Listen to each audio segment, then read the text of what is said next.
the garden of the gods. Behold, the heavens do open, the gods look down, and the unnatural scene they laugh at. Shakespeare, Coriolanus. The island lay bent like a misshapen bow, its two tips nearly touching the Greek and Albanian coastlines, and the blue waters of the Ionian Sea were caught in its curve like a blue lake. Outside our villa was a wide flagstoned veranda roofed with an ancient vine from which the great green clusters of grapes hung like chandeliers. From here one looked out over the sunken garden full of tangerine trees and the silver-green olive groves to the sea, blue and smooth as a flower petal. In fine weather we always had our meals on the veranda at the rickety marble-top table, and it was here that all the major family decisions were taken. It was at breakfast that there was liable to be most acrimony and dissension, for it was then that letters, if any, were read and plans for the day made, remade, and discarded. It was during these early morning sessions that the family fortunes were organised, albeit haphazardly, so that a simple request for an omelette might end in a 3-month camping expedition to a remote beach, as had happened on one occasion. So when we assembled in the brittle morning light, we were never quite sure how the day was going to get on its feet. To begin with, one had to step warily, for tempers were fragile, but gradually, under the influence of tea, coffee, toast, homemade marmalade, eggs and bowls of fruit, a lessening of the early morning tension would be felt, and a more benign atmosphere begin to permeate the veranda. The morning that heralded the arrival of the Count among us was no different from any other. We had all reached the final cup of coffee stage, and each was busy with his own thoughts.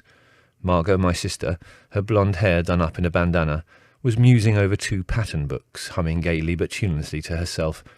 Leslie had finished his coffee and produced a small automatic pistol from his pocket, dismantled it, and was absent-mindedly cleaning it with his handkerchief. My mother was perusing the pages of a cookery book in pursuit of a recipe for lunch, her lips moving soundlessly, occasionally breaking off to stare into space while she tried to remember if she had the necessary ingredients.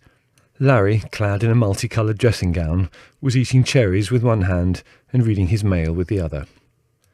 I was busy feeding my latest acquisition, a young jackdaw, who was such a singularly slow eater that I'd christened him Gladstone, having been told that statesman always chewed everything several hundred times.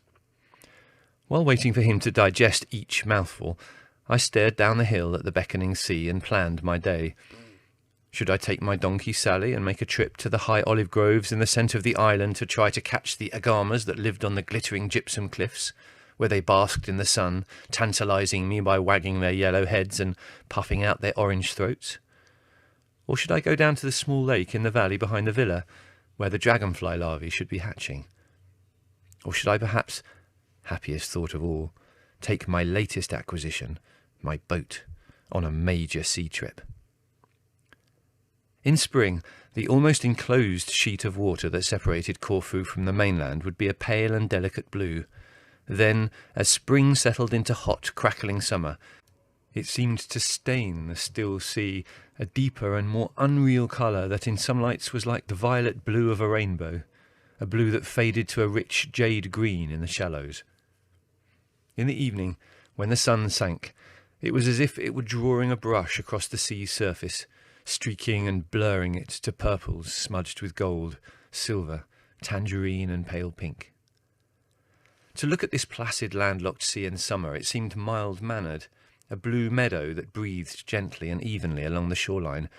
It was difficult to believe that it could be fierce, but even on a still summer's day, somewhere in the eroded hills of the mainland, a hot, fierce wind would suddenly be born, and leap screaming at the island, turning the sea so dark it was almost black, combing each wave crest into a sheaf of white froth and urging and harrying them like a herd of panic-stricken blue horses until they crashed exhausted on the shore and died in a hissing shroud of foam.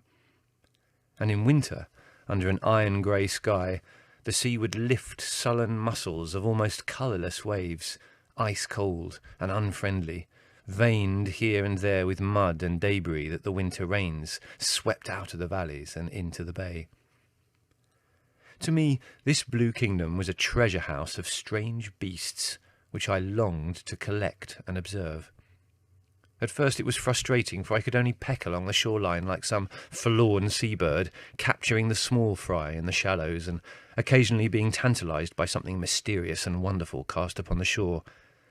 But then I got my boat, the good ship Bootle Bum Trinket, and the whole of this kingdom was opened up for me, from the golden red castles of rock and their deep pools and underwater caves in the north, to the long glittering white sand dunes lying like snowdrifts in the south. I decided on the sea trip, and so intent was I on planning it that I'd quite forgotten Gladstone, who was wheezing at me with the breathless indignation of an asthmatic in a fog. "If you must keep that harmonium covered with feathers," said Larry, glancing up irritably, "you might at least teach it to sing properly." He was obviously not in the mood to receive a lecture on the jackdaw's singing abilities, so I kept quiet and shut Gladstone up with a mammoth mouthful of food. "Marco's sending Count Rassignol for a couple of days," Larry said casually to Mother. "Who's he?" asked Mother. "I don't know," said Larry. Mother straightened her glasses and looked at him. "What do you mean, you don't know?" she asked. "What I say," said Larry. "I don't know. I've never met him." "Well, who's Marco?" "I don't know. I've never met him either. He's a good artist, though." "Larry, dear, you can't start inviting people you don't know to stay," said Mother. "It's bad enough entertaining the ones you do know, without starting on the ones you don't." "What's knowing them got to do with it?" asked Larry, puzzled. "Well, if you know them, at least they know what to expect," Mother pointed out. "Expect?" said Larry coldly. "You'd think I was inviting them to stay in a ghetto or something the way you go on." No, dear, I don't mean that," said Mother. "But it's just that this house is so seldom seems normal. I do try, but we don't seem able to live like other people somehow." "Well, if they come to stay here, they must put up with us," said Larry. "Anyway, you can't blame me. I didn't invite him. Marco's sending him." "But that's what I mean," said Mother. "Complete strangers sending complete strangers to us as if we were a hotel or something." "Trouble with you is you're antisocial," said Larry. "And so would you be if you had to do the cooking," said Mother indignantly. "It's enough to make one want to be a hermit." "Well, as soon as the Count's been, you can be a hermit if you want to. No one's stopping you. A lot of chance I get to be a hermit with you inviting streams of people to stay." "Of course you can if you organise yourself," said Larry. "Leslie will build you a cave down in the olive groves. You can get Margot to stitch a few of Jerry's less smelly animal skins together, collect a pot of blackberries, and there you are. I can bring people down to see you. 'This is my mother,' I shall say. 'She has deserted us to become a hermit.'" Mother glared at him. "Really, Larry, you do make me cross sometimes," she said. "I'm going down to see Leonora's baby," said Margot. "Is there anything you want from the village?" "Oh, yes," said Larry. "That reminds me. Leonora's asked me to be a godparent to the brat." Leonora was our maid Lugarezia's daughter, who used to come up to the house and help us when we had a party, and, because of her sparkling good looks, was a great favourite of Larry's. "You? A godfather?" said Margot in astonishment. "I thought godfathers were supposed to be pure and religious and things." "How nice of her," said Mother doubtfully. "But it's a bit odd, isn't it?" "Not half so odd as it would be if she'd asked him to be father," said Leslie. "Leslie, dear, don't say things like that in front of Jerry, even in fun," said Mother. "Are you going to accept, Larry?" "Yes. Why shouldn't the poor little thing have the benefit of my guidance?" "Ha!" said Margot derisively. "Well, I shall tell Leonora that if she thinks you're going to be pure and religious, she's trying to make a pig's poke out of a sow's ear." "If you can translate that into Greek, you're welcome to tell her," said Larry. "My Greek's just as good as yours," replied Margot belligerently. Now, dears, don't quarrel," said Mother. "I do wish you wouldn't clean your guns with your handkerchief, Leslie. The oil is impossible to get out." "Well, I've got to clean them with something," said Leslie, aggrievedly. At this point, I told Mother I was going to spend the day exploring the coast, and could I have a picnic? "Yes, dear," she said absently. "Tell Lugarezia to organise something for you. But do be careful, dear, and don't go into very deep water. Don't catch a chill, and watch out for sharks." To Mother, every sea, no matter how shallow or benign, was an evil and tumultuous body of water full of tidal waves, waterspouts, typhoons, and whirlpools, inhabited entirely by giant octopus and squids, and savage saber-toothed sharks, all of whom had the killing and eating of one or other of her progeny as their main objective in life. Assuring her that I would take great care, I hurried off to the kitchen, collected the food for myself and my animals, assembled my collecting equipment, whistled the dogs, and set off down the hill to the jetty, where my boat was moored.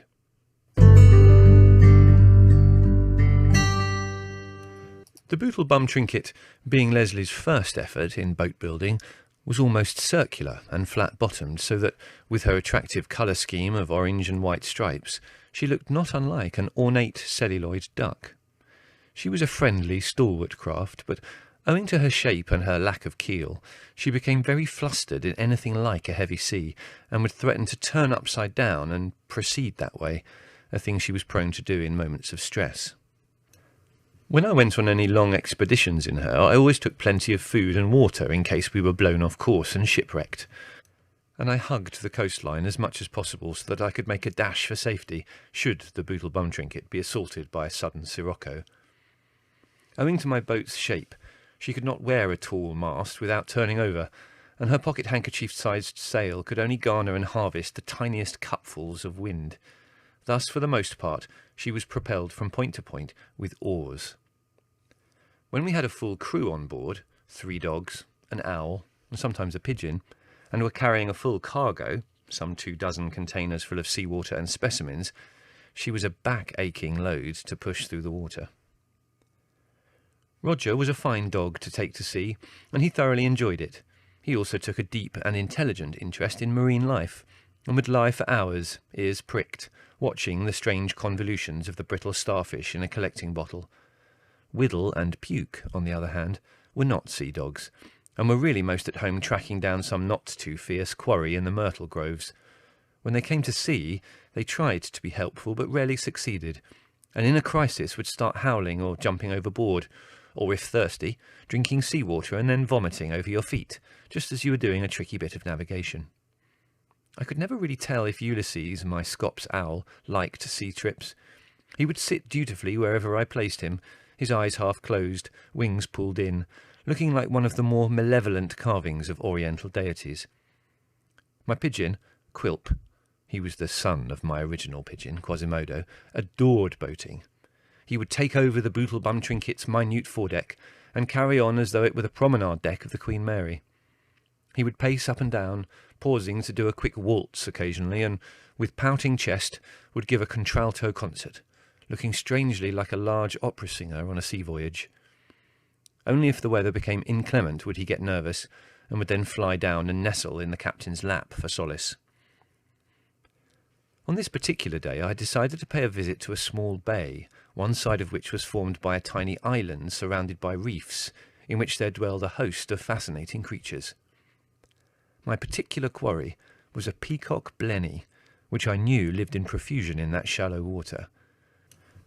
Blennies are curious-looking fish, with elongated bodies some 4 inches long, shaped rather like an eel.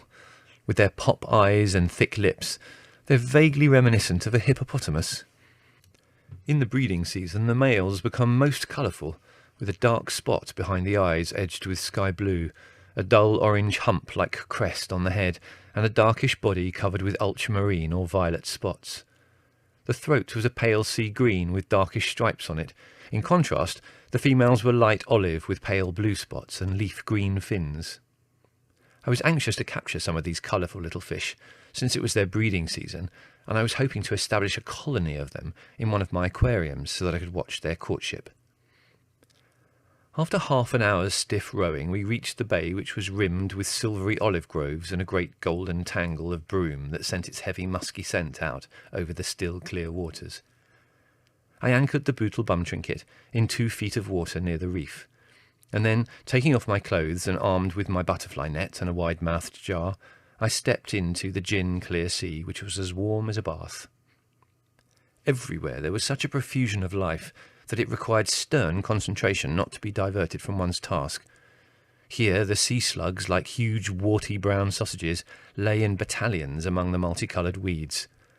On the rocks were the dark purple black pincushions of the sea urchins, their spines turning to and fro like compass needles. Here and there, stuck to the rocks like enlarged woodlice, were the chitons and the brightly freckled top shells moving about, each containing either its rightful owner or else a usurper in the shape of a red-faced scarlet-clawed hermit crab. A small weed-covered rock would suddenly walk away from under your foot, revealing itself as a spider crab, with his back a neatly planted garden of weeds to camouflage him from his enemies. Soon I came to the area of the bay that I knew the blennies favoured. It was not long before I spotted a fine male, brilliant and iridescent, in his courting outfit of many colours. Cautiously I edged my net towards him, and he retreated suspiciously, gulping at me with his pouting lips. I made a sudden sweep with the net, but he was too wary and avoided it with ease. Several times I tried and failed, and after each attempt he retreated a little further. Finally, tiring of my attentions, he flipped off and took refuge in his home, which was the broken half of a terracotta pot of the sort that fishermen put down to trap unwary octopuses in. Although he was under the impression he had reached safety, it was in fact his undoing, for I simply scooped him up, pot and all, in my net, and then transferred him and his home to one of the bigger containers in the boat. Flushed with success, I continued my hunting, and by lunchtime had caught 2 green wives for my blenny, as well as a baby cuttlefish and an interesting species of starfish which I had not seen previously. The sun was now blistering hot, and most of the sea life had disappeared under rocks to lurk in the shade. I went on shore to sit under the olive trees and eat my lunch. The air was heavy with the scent of broom and full of the zinging cries of cicadas. As I ate, I watched a huge dragon-green lizard with bright blue eye markings along his body carefully stalk and catch a black and white striped swallowtail butterfly. No mean feat, since swallowtails rarely sit still for long, and their flight is erratic and unpredictable.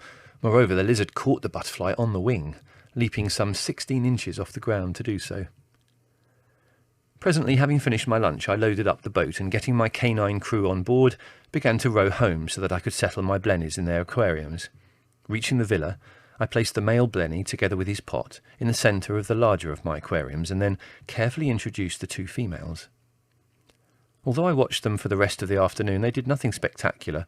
The male merely lay, gulping and pouting, in the entrance of his pot, while the females gulped and pouted with equal zest at either end of the aquarium. The following morning, when I got up, I found to my intense annoyance that the blennies must have been active at dawn, for a number of eggs had been laid inside on the roof of the pot. Which female was responsible for this I did not know, but the male was a very protective and resolute father, attacking my finger ferociously when I picked up the pot to look at the eggs. Determined not to miss any of the drama, I rushed to get my breakfast and ate it, squatting in front of the aquarium, my gaze fixed on the blennies. The family, who had hitherto regarded fish as the least of potential troublemakers among my pets, began to have doubts about the blennies, for as the morning wore on I would importune each passing member of the household to bring me an orange or a drink of water, or to sharpen my pencil for me, for I was whiling away the time drawing the blennies in my diary. My lunch was served at the aquarium, and as the long, hot afternoon wore on, I began to feel sleepy. The dogs, long since bored, with a vigil they could not understand, had gone off into the olive groves and left me and the blennies to our own devices. The male blenny was deep in his pot, scarcely visible. One of the females had wedged herself behind some small rocks, while the other sat gulping on the sand. Occupying the aquarium with the fish were 2 small spider crabs, each encrusted with weeds, and one wearing a small pink sea anemone like a rakish bonnet on his head. It was this crab who really precipitated the romance of the blennies. He was wandering about the floor of the aquarium, delicately popping bits of debris into his mouth with his claws like a finicky spinster eating cucumber sandwiches, when he happened to wander up to the entrance of the pot. Immediately, the male blenny emerged, glowing with iridescent colours ready for battle. He swooped down onto the spider crab and bit at it viciously time after time. The crab, after a few ineffectual attempts to ward off the fish with its claws, meekly turned tail and scuttled off. This left the blenny glowing virtuously as the victor, and he just sat outside his pot looking smug. Now a very unexpected thing happened. The female on the sand had had her attention attracted by the fight with the crab, and now she swam over and stopped some 4 or 5 inches away from the male. At the sight of her, he became very excited, and his colouring seemed to glow all the more. Then suddenly he attacked the female. He dashed at her and bit at her head, at the same time curving his body like a bow and giving her blows with his tail. I watched this behaviour in amazement until I realised that throughout this beating and buffeting, the female was completely passive and made no attempt at retaliation. What I was witnessing was not an unprovoked attack, but a belligerent courtship display.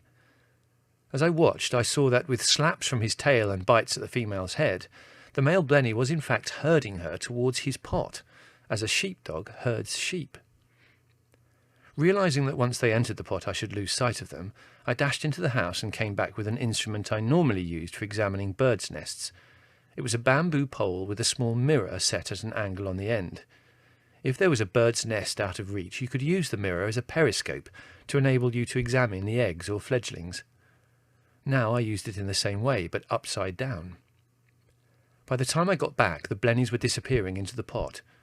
With great caution, so as not to disturb them, I lowered the mirror on the bamboo into the water and manoeuvred it until it was just at the entrance of the pot. When I jiggled it into position, I found I not only had a good view of the interior of the pot, but that the sunlight reflected off the mirror and lit up the inside beautifully. To begin with, the two fish stayed close together, but there was a lot of fin waving, but nothing much else. The male's attacks on the female ceased. Now she was safely in the pot, and he seemed more conciliatory towards her.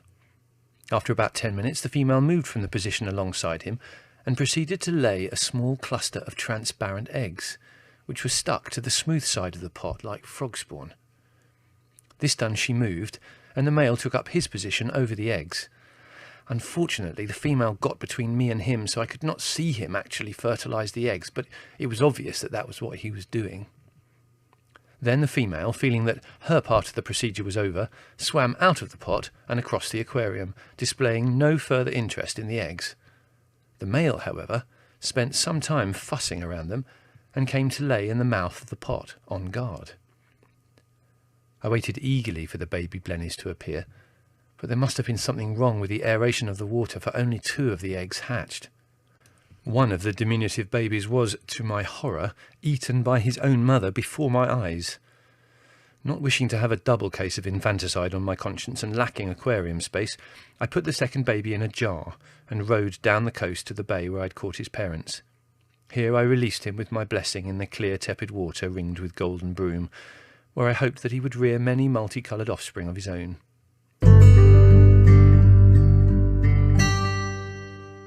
3 days later, the Count appeared. He was tall and slender, with tightly curled hair as golden as a silkworm cocoon, shining with oil, a delicately curled moustache of a similar hue, and slightly protuberant eyes of a pale and unpleasant green. He alarmed Mother by arriving with a huge wardrobe trunk, and she was convinced that he'd come to stay for the summer. But we soon found that the Count found himself so attractive he felt it necessary to change his clothes about 8 times a day to do justice to himself. His clothes were such elegant confections, beautifully hand-stitched and of such exquisite materials, that Margot was torn between envy at his wardrobe and disgust at his effeminacy. Combined with this narcissistic preoccupation with himself, the Count had other equally objectionable characteristics. He drenched himself in a scent so thick that it was almost visible, and he had only to spend a second in a room to permeate the whole atmosphere, while the cushions he leant against and the chairs he sat in reeked for days afterwards. His English was limited, but this did not prevent him from expounding on any subject with a sort of sneering dogmatism that made everyone's hackles rise.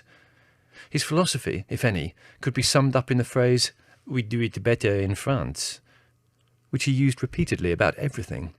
He had such a thoroughly Gallic interest in the edibility of everything with which he came into contact with, one could have been pardoned for thinking him the reincarnation of a goat. He arrived, unfortunately, in time for lunch, and by the end of the meal, without really trying, he'd succeeded in alienating everybody, including the dogs. It was, in its way, quite a tour de force to be able to irritate 5 people of such different character, apparently without even being aware of doing so, inside 2 hours of arrival. During the course of lunch, he said, having just eaten a souffle as delicate as a cloud in which were embedded the pale pink bodies of freshly caught shrimps, that it was obvious that Mother's chef was not French. Having discovered that Mother was the chef, he showed no embarrassment, but merely said that she should then be glad of his presence, for it would enable him to give her some guidance in the culinary arts. Leaving her speechless with rage at his audacity, he turned his attention to Larry, to whom he vouchsafed the information that the only good writers were French. At the mention of Shakespeare, he merely shrugged. "Le petit poseur," he said.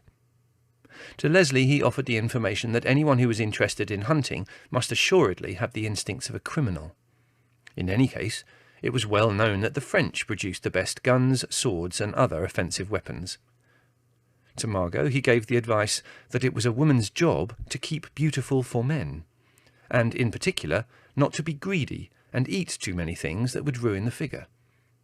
As Margot was suffering from a certain amount of puppy fat at that time, and was on a rigid diet in consequence, this information was not at all well received. He condemned himself in my eyes by calling the dogs village curs, and comparing them unfavourably to his selection of Labradors, Setters, Retrievers, and Spaniels, all French bred, of course. Furthermore, he was puzzled why I kept so many pets, all of which were uneatable. "In France we only shoot this kind of thing," he said. Small wonder then that after lunch, when he went upstairs to change, the family were quivering like a suppressed volcano. Only Mother's golden rule that a guest must not be insulted on the first day kept us in check. But such was the state of our nerves that if anyone had started to whistle the Marseillaise, we would have torn him limb from limb. "You see," said Mother accusingly to Larry, "this is what comes of letting people you don't know send people you don't know to stay. The man's insufferable." "Well, he's not so bad," said Larry, feebly trying to argue against an attitude that he agreed with. "I thought some of his comments were valid." "Which?" asked Mother ominously. "Yes, which?" asked Margot, quivering. "Well," said Larry vaguely, "I thought that souffle was a bit on the rich side, and Margot is beginning to look a bit circular." "Beast!" said Margot, and burst into tears. "Now that's quite enough, Larry," said Mother. "How we're going to endure this scented lounge lizard of yours for another week, I don't know." "Well, I've got to put up with him too, don't forget," said Larry, irritated. "Well, he's your friend. I mean, your friend's friend. I mean, well, whatever he is, he's yours," said Mother. "And it's up to you to keep him out of the way as much as possible." "Or I'll pepper his arse for him," said Leslie. "The smelly little—" "Leslie," said Mother, "that's quite enough." "Well, he is," said Leslie doggedly. "I know he is, dear, but you shouldn't say so," Mother explained. "Well, I'll try," said Larry, "but don't blame me if he comes down to your kitchen to give you a cookery lesson." "I'm warning you," said Mother, mutinously. "If that man sets foot in my kitchen, I shall walk out. I shall go and—" "Be a hermit?" suggested Larry. "No, I shall go and stay in a hotel until he's gone," said Mother, uttering her favourite threat. "And this time I really mean it." To give Larry his due, he did strive manfully with Count Rossignol for the next few days. He took him to the library and museum in town. He showed him the Kaiser's summer palace with all its repulsive statuary.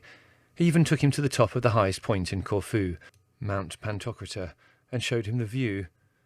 The Count compared the library unfavourably with the Bibliothèque Nationale, said the museum was not a patch on the Louvre, noted the Kaiser's palace was inferior in size, design, and furnishings to the cottage he had for his head gardener, and finally observed that the view from Pantocrator was not to be mentioned in the same breath as any view to be seen from any high spot in France.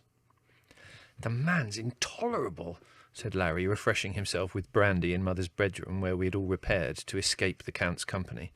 "He's got an obsession with France. I can't think why he ever left the place. He even thinks their telephone service is the best in the world, and he's so humourless about everything. One would think he were a Swede." "Never mind, dear," said Mother. "It's not for long now." "I'm not sure I shall last the course," said Larry.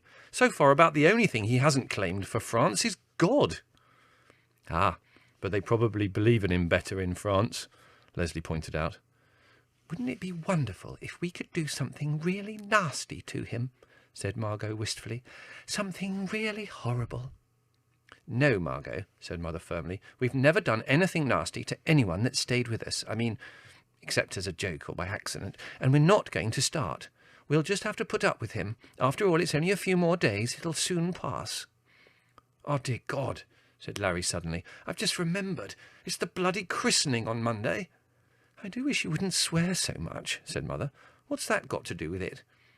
"Well, can you imagine taking him to a christening?" asked Larry. "No, he'll just have to go off somewhere on his own." "I don't think we ought to let him go off wandering on his own," said Mother, as though she were talking about a dangerous animal. "I mean, he might meet one of our friends." We all sat and thought about the problem. "Why doesn't Jerry take him somewhere?" said Leslie suddenly. "After all, he doesn't want to come to a boring christening." "That's a brainwave," said Mother delightedly. "The very thing." Immediately, all my instincts for self-preservation came to the fore. I said that I did want to go to the christening. I had been looking forward to it. It was the only chance I would ever have of seeing Larry being a godfather, and he might drop the baby or something, and I would miss it. And anyway, the Count didn't like snakes and tortoises and birds and things, so what could I do with him? There was a silence while the family, like a jury, examined the strength of my case. "I know. Take him out in your boat," suggested Margot brightly. "Excellent," said Larry. "I'm sure he's got a straw hat and a striped blazer among his sartorial effects. Perhaps we can borrow a banjo." "It's a very good idea," said Mother. "After all, it's only for a couple of hours, dear. You surely wouldn't mind that."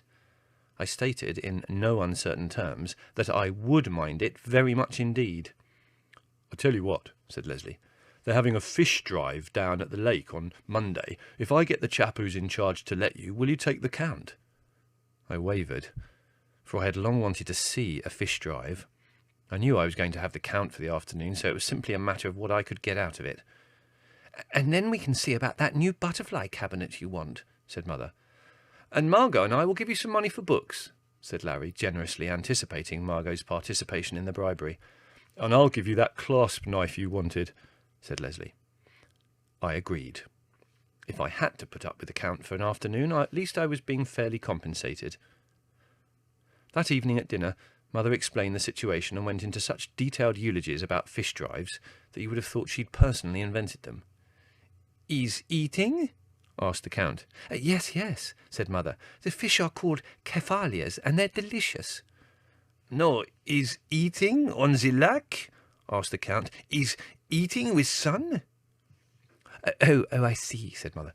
"Yes, it is very hot. Be sure to wear a hat." "We go in the enfants' yacht?" asked Count, who liked to get things clear. "Yes," said Mother.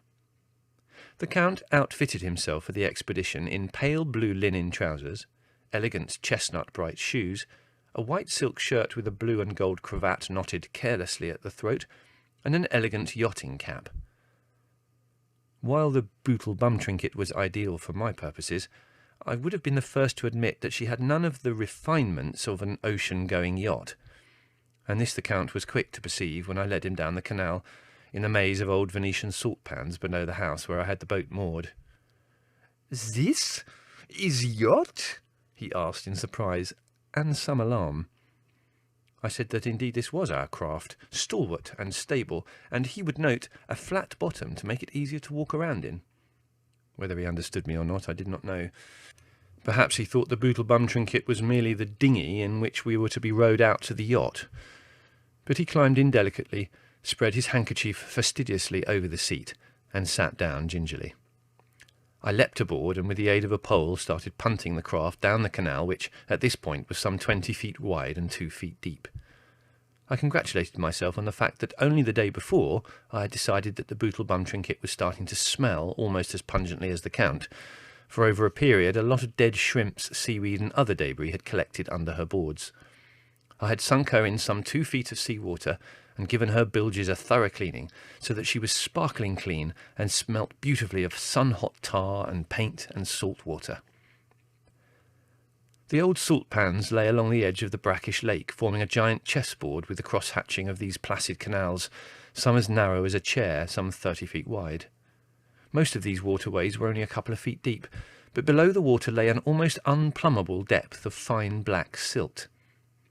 The bootle bum trinket, by virtue of her shape and flat bottom, could be propelled up and down these inland waterways with comparative ease, for one did not have to worry about gusts of wind or a sudden bouncing cluster of wavelets, two things that always made her a bit alarmed.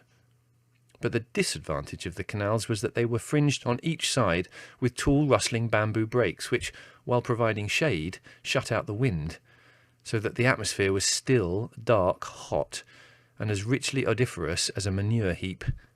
For a time, the artificial smell of the Count vied with the sense of nature, and eventually nature won. "His smell," the Count pointed out. "In France, the water is hygiene." I said it would not be long before we left the canal and were out on the lake, where there would be no smell. "He's eating," said the Count's next discovery, mopping his face and moustache with a scent-drenched handkerchief. "He's eating much." His pale face had, as a matter of fact, turned a light shade of heliotrope.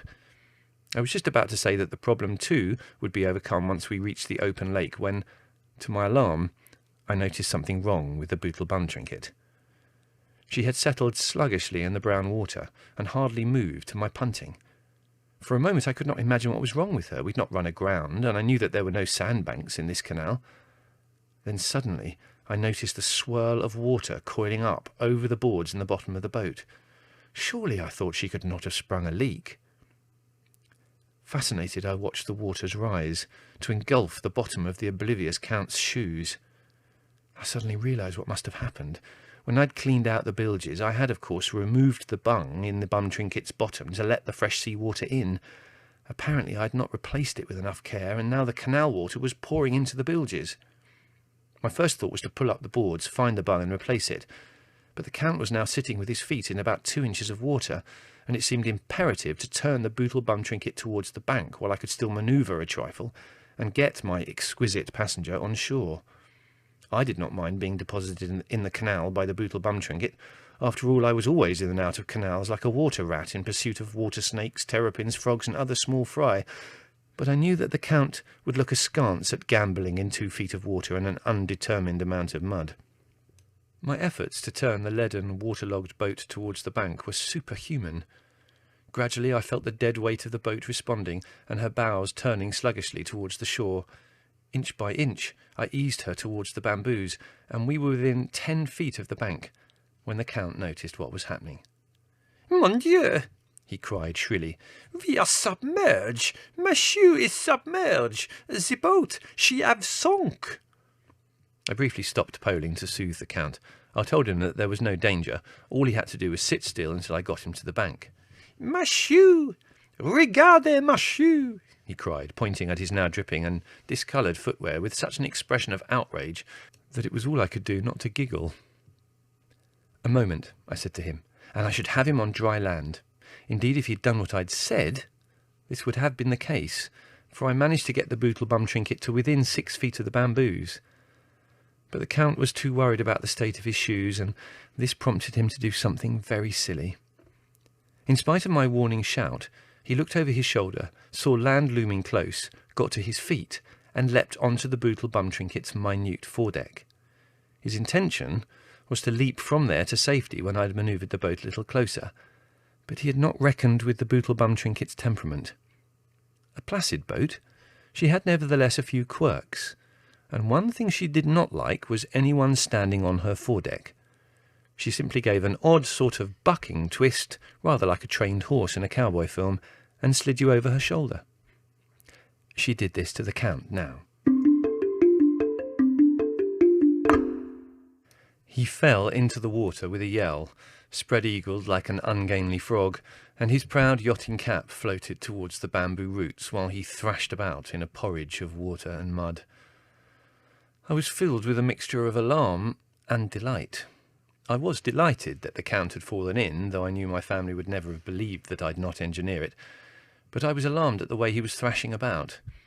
To try to stand up is an instinctive reaction when finding one is in shallow water, but in this case the effort only made one sink deeper into the glutinous mud. Once Larry had fallen into one of these canals whilst out shooting, and had got himself so deeply embedded that it had required the united efforts of Margot, Leslie and myself to extricate him. If the Count got himself wedged in the canal bottom, I would not have the strength to extricate him single-handed. and by the time I got help, the Count might well have disappeared altogether beneath the gleaming mud. I abandoned ship and leapt into the canal to help him. I knew how to walk in mud, and anyway only weighed a quarter of what the Count weighed, so I did not sink in so far. I shouted to him to keep still until I got to him. "Merde," said the Count, proving that he was at least keeping his mouth above water. He tried to get up once, but at the terrible gobbling clutch of the mud, uttered a despairing cry like a bereaved seagull and lay still. Indeed, he was so frightened of the mud that when I reached him and tried to pull him shorewards, he screamed and shouted and accused me of trying to push him in deeper. He was so absurdly childlike that I had a fit of the giggles, and this, of course, only made him worse. He had relapsed into French, which he was speaking with the rapidity of a machine gun, so with my tenuous command of the language I was unable to understand him. Eventually I got my unmannerly laughter under control, once more seized him under the armpits and started to drag him shorewards. Then it suddenly occurred to me how ludicrous our predicament would seem to an onlooker, a 12-year-old boy trying to rescue a 6-foot man, and I was overcome again and sat down in the mud and laughed until I cried. "Why are you laughing? Why are you laughing?" screamed the Count, trying to look over his shoulder at me. "You no laughing, you pulling, vite, vite." Eventually, swallowing great hiccups of laughter, I started to pull at the Count again, and eventually got him fairly close to the shore. Then I left him and climbed out onto the bank. This provoked another bout of hysteria. "No going away, no going away," he yelled, panic-stricken. "I am sunk, not going away." I ignored him.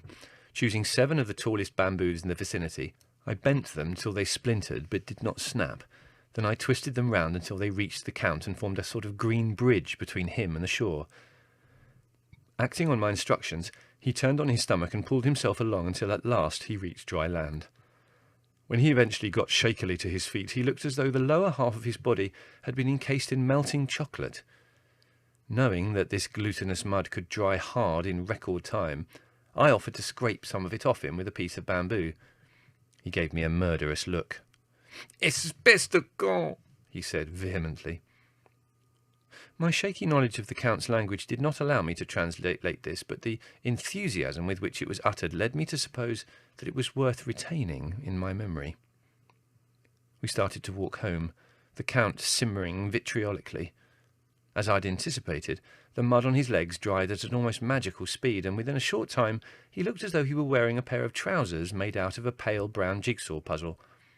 From the back, he reminded me so much of the armour-clad rear of an Indian rhinoceros that I almost got the giggles again.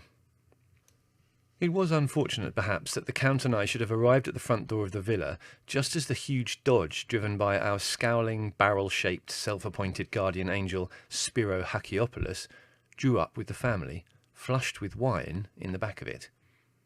The car came to a halt, and the family stared at the Count with disbelieving eyes. It was Spiro who recovered first.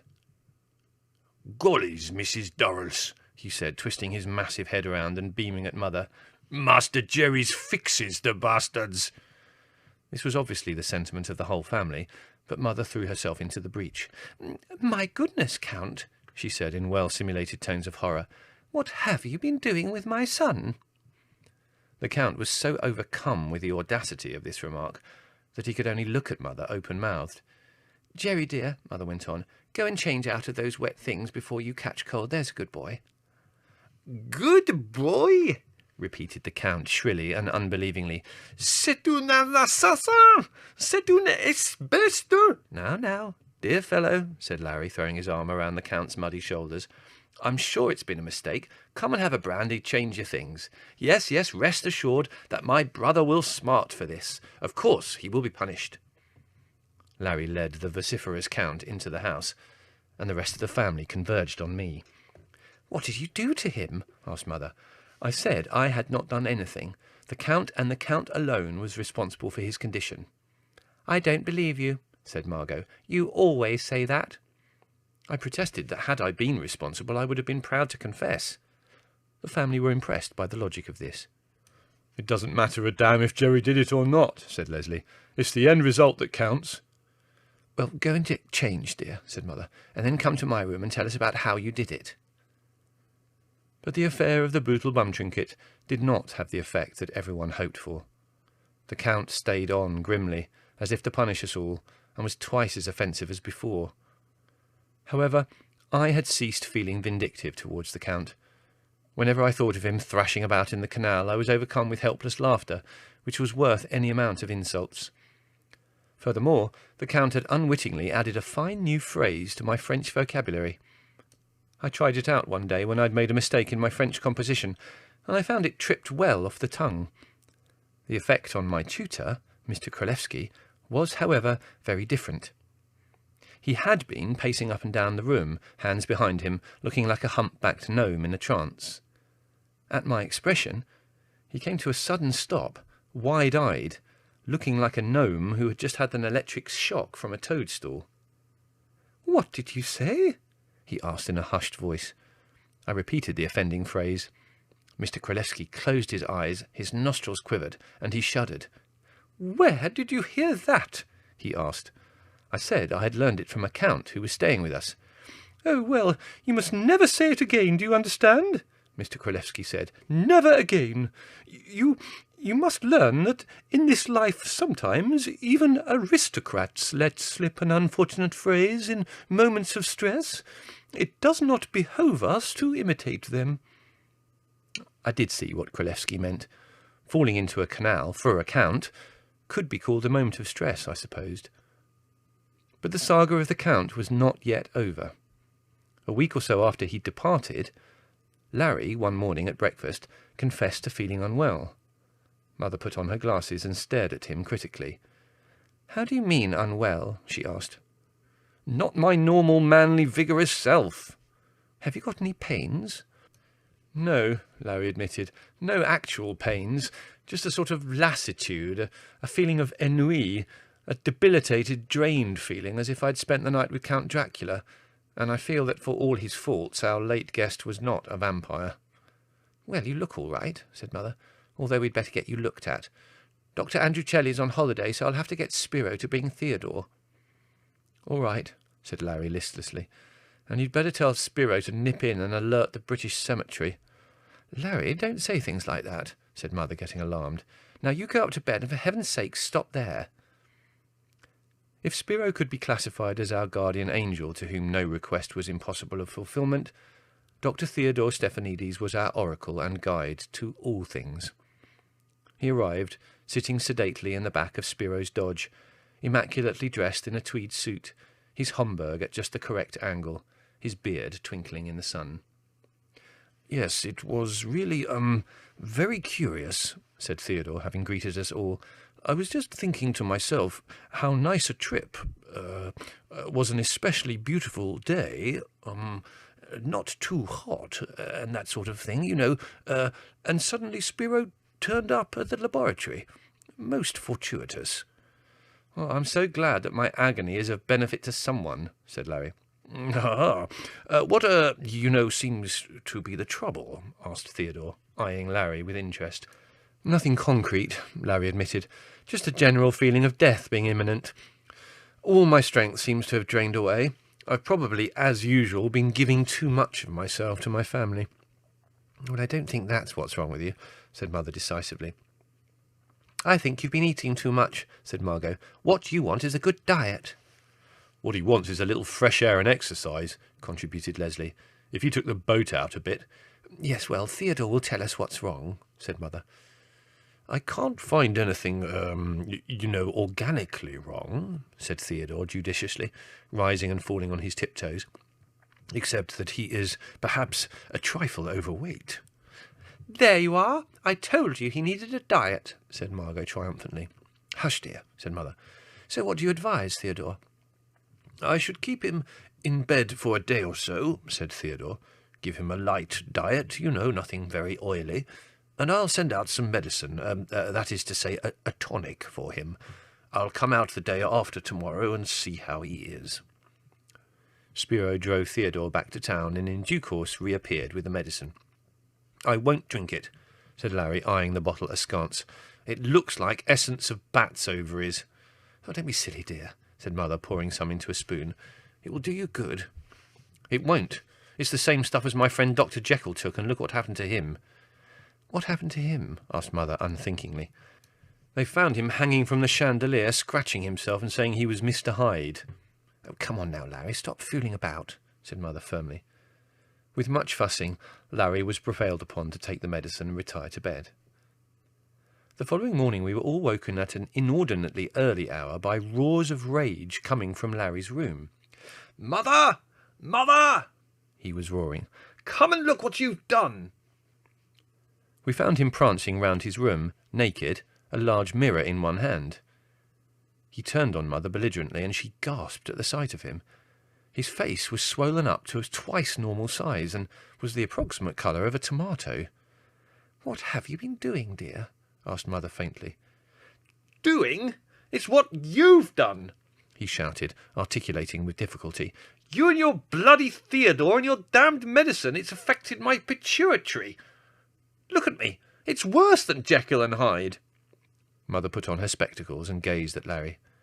"It looks to me as though you've got mumps," she said, puzzled. "Nonsense, that's a child's disease," said Larry impatiently. "No, it's that damned medicine of Theodore's, I tell you. It's affected my pituitary. If you don't get the antidote straight away, I shall grow into a giant."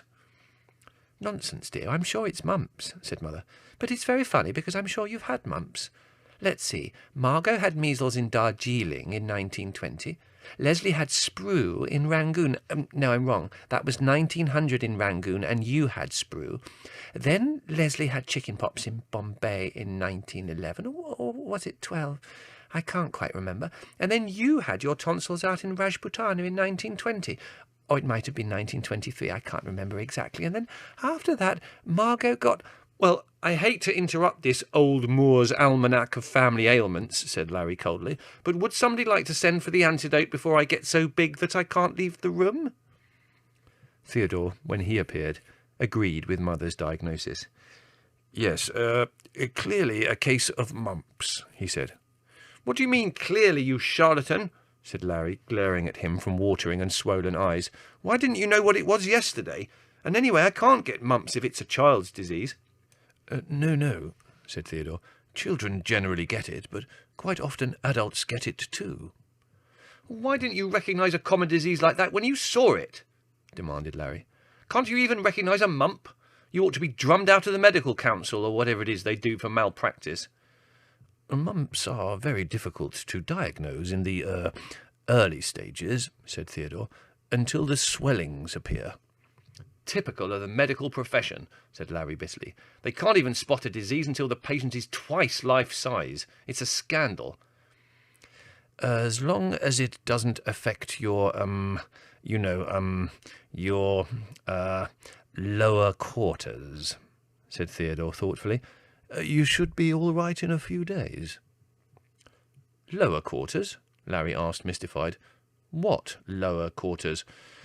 "Well, mumps causes swelling of the glands," explained Theodore, "and so if it travels down the body and affects the glands in your, lower quarters, it can be very painful indeed."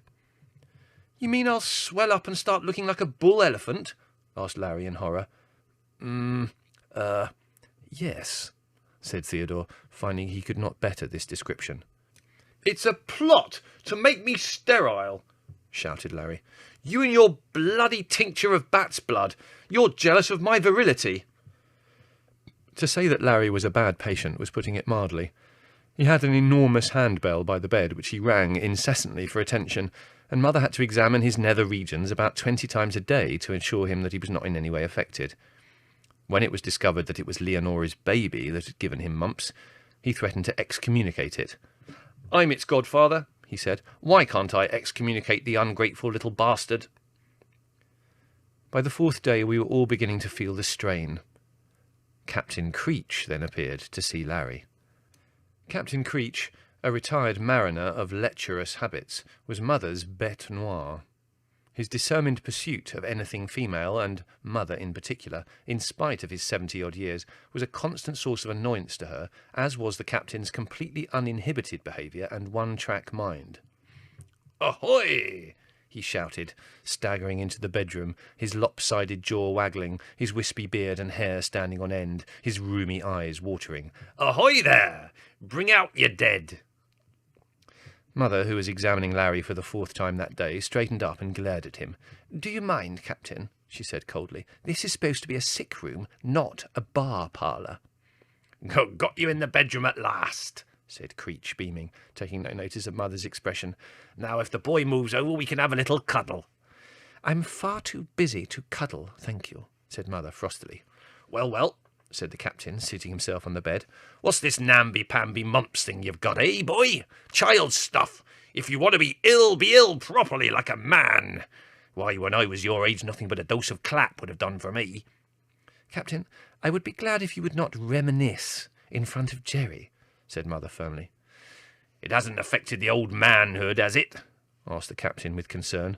"Terrible when it gets you in the crutch. Can ruin a man's sex life, mumps in the crutch." "Larry is perfectly all right, thank you," said Mother with dignity. "Talking of crutches," said the Captain, "have you heard about the young Hindu virgin from Kutch, who kept 2 tame snakes in her crutch? She said when they wriggle, it's a bit of a giggle, but my boyfriends don't like my crutch much." "Really, Captain," said Mother, outraged, "I do wish you wouldn't recite poetry in front of Jerry." "I got your mail when I was passing the post office," the Captain went on, oblivious of Mother's strictures, pulling some letters and cards out of his pocket and tossing them on the bed. "My, they've got a nice little bit serving in there now. She'd win a prize for the best marrows in any horticultural show." But Larry was not listening. He'd extracted a postcard from the mail Captain Creech had brought. Having read it, he started to laugh uproariously. "What is it, dear?" asked Mother. "A postcard from the Count," said Larry, wiping his eyes. "Oh, him," sniffed Mother. "Well, I don't want to know about him." "Oh, yes, you will," said Larry. "It's worth being ill just to be able to get this. I'm starting to feel better already." He picked up the postcard and read it out to us. The Count had obviously got someone to write the card for him whose command of English was fragile but inventive. "I have reaching Rome," it began. "I am in clinic, inflicted by a disease called Mumps. Having afflicted all over. I'm finding I cannot arrange myself. I have no hunger, and impossible I am sitting. Beware yourself the Mumps. Count Rossignol." "Poor man," said Mother without conviction when we'd all stopped laughing. "We shouldn't laugh, really." "No," said Larry. "I'm going to write and ask him if Greek Mumps are inferior in virulence to French Mumps."